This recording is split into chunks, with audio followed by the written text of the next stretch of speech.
คนเพราะย่างหาน้องพรจนเมื่อยยังไม่เห็นน้องพรยังไปใส่บ่หัวเลยคนของใจเนี่ยคิดว่าน้องพรแหงแล้วใจจะขาดแล้วเฮ้ยคอนเสิร์ตเห็นแล้วทุกคนคอนเสิร์ตอยู่ทางนั้นแต่ว่ามืดเกินได้แสงไปแสงสีคอนเสิร์ตอยู่นั้นทุกคนน้องพรน่าจะไปฮั่นเราต้องไปหาน้องพรได้มื้อนี้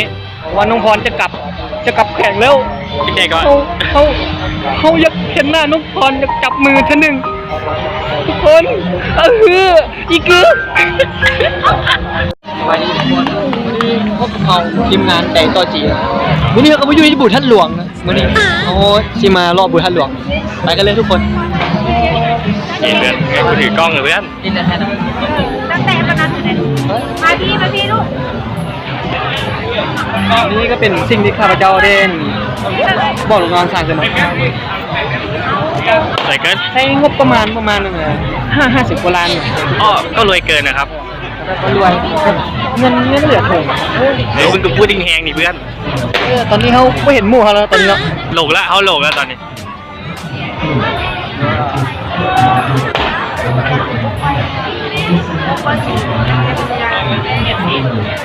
ตอนนี้หมู่เขาก็ไม่เห็นแล้วทุกคน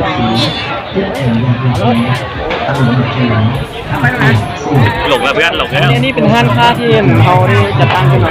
จ้างประมาณ20 ล้านเดี๋ยวไปดู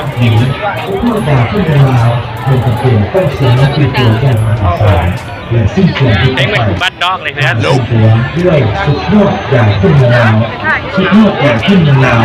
ดังวันนี้ท่านผู้ชมไปเปลี่ยนหูหายประดุจจากสมองหายก็ว่าอะไรกูดำพูดเห็นอะไรอ่ะดูนี้ผลข้างเคียงใดๆมียาหลายชนิดเส้นยาปวดกระเพาะอักเสบไอ้ไว้มีเข้าไปเขาหน้าอะไรพูดเลยยุ่งมากขนาดนี้ยุ่งแค่นี้เห็นแล้วมีไหมเห็นละยาคุมหัว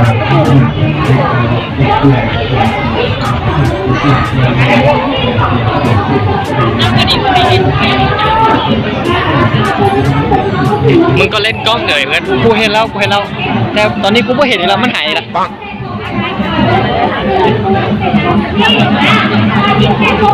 กูขอแนะนำเลยทุกคนถ้ามึงจะมาแต่เว้น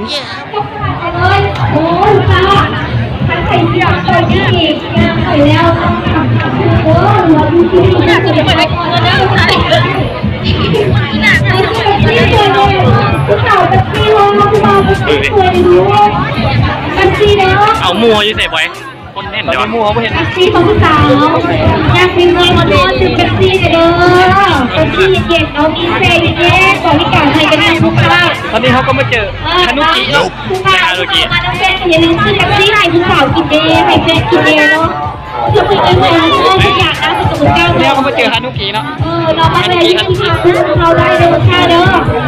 มาเลยน้องสาวที่สาวแท็กซี่ได้เช็คของเราชมเลิกเพียงแต่6,000 ขีดนะลูกค้าแท็กซี่ไปส่งบอลกวดคนแล้วนะกวดคนกวดอย่าบ้า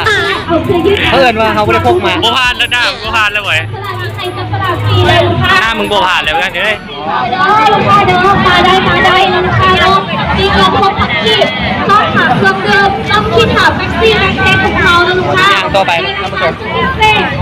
เอาแบบ3 นาทีนะทุกไปหยุดคลิปก่อนเนี่ยหยุดคลิปก่อนจริงๆว่ามันตัดเลยดีกว่าโอเคเทสกล้องฮัลโหลยังอยู่ว่าตัวฟักแล้ว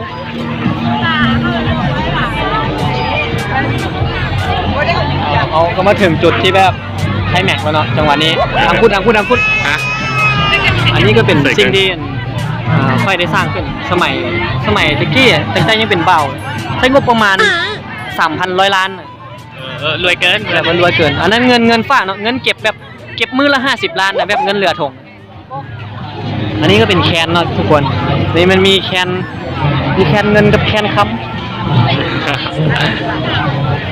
อันนี้เขาก็ได้สร้างขึ้นเองเนาะเขาสร้างขึ้นมือประมาณมือก้อนแต่เขาจะบ่เข้าไปแล้วเพราะมันได้เสียงรัดผัก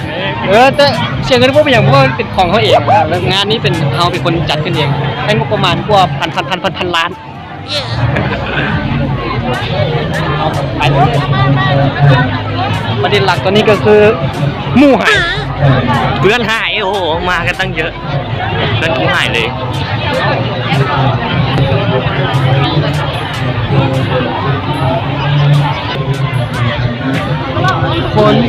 ตอนนี้มู่เขาหายทุกคนพวกเห็นเลยเหลือแต่เขาสองคนกับตักกล้องเอาแล้วทุกคนอันนี้เขาก็มาฮอดส่วนที่เขาได้สร้างขึ้น อะไรนะ สร้างขึ้นอีสัตสร้างขึ้นเนาะประมาณ3 มื้อก่อน ไว้แห้ง สร้างแล้วเราใช้ปกติเขาเป็นคนทั่วไปสร้างเดือนหนึ่งเขาสร้างประมาณมื้อครึ่งแบบพนักงานเท่าไหร่เงินไหลจ้างเปลี่ยนมื้อละคนเลยพนักงานเขาไปตอนเขาโม่หลายแล้ว โมเกอร์เฮ้ยปิดดับเบิร์ดลิงก๊อกกันไปแบบ นี่ก็เป็นแบบเครื่องไฮเทคจากยานอวกาศนอกโลกเขาเอาเข้ามาขายในโลกว่าอันนี้เป็นความลับเลยทุกคนมันมีที่เดียวนี่แหละที่เขาเอามาขายคนอื่นเขาไม่ให้ขายเพราะว่าเขารวยเกินอันนี้เป็นขนม3,019เนาะทั้งฝั่งพักใช่เหรอวะนี่ก็เป็นวัดเชลินเนาะแบบบูชาเครื่องรางของขลังฟันแทงบ่เข้ายิงบ่เหลืออันนี้ก็เป็นโซนอาหารใครหิวข้าวอยากสเต็กแดกก่อนก็ว่าดีเลยนะคุณผู้ชม ยังไงนะ ทุกคนก็จะมาเริ่มภารกิจของเขาคือตามหาน้องพรคนของใจ ไอ้ยะ ได้ข่าวว่าน้องพรที่มาขึ้นคอนเสิร์ตแถวนี้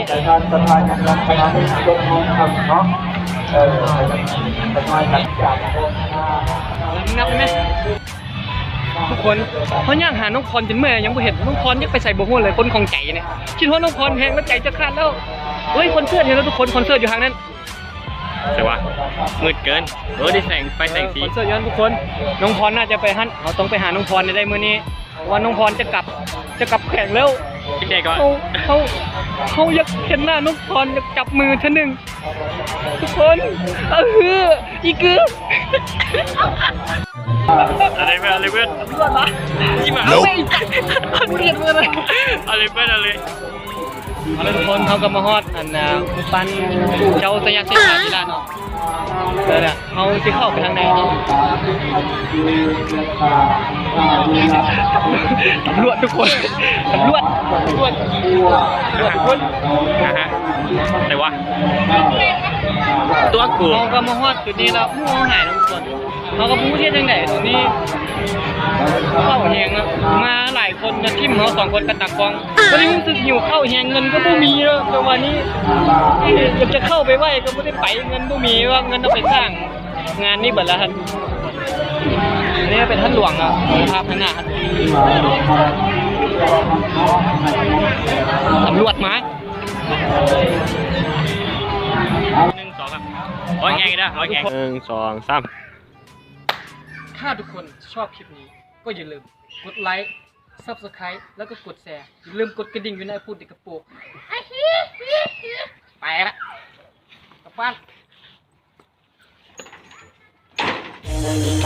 พี่ผมไปส่งไหมครับพี่ผมไปส่งไหมครับพี่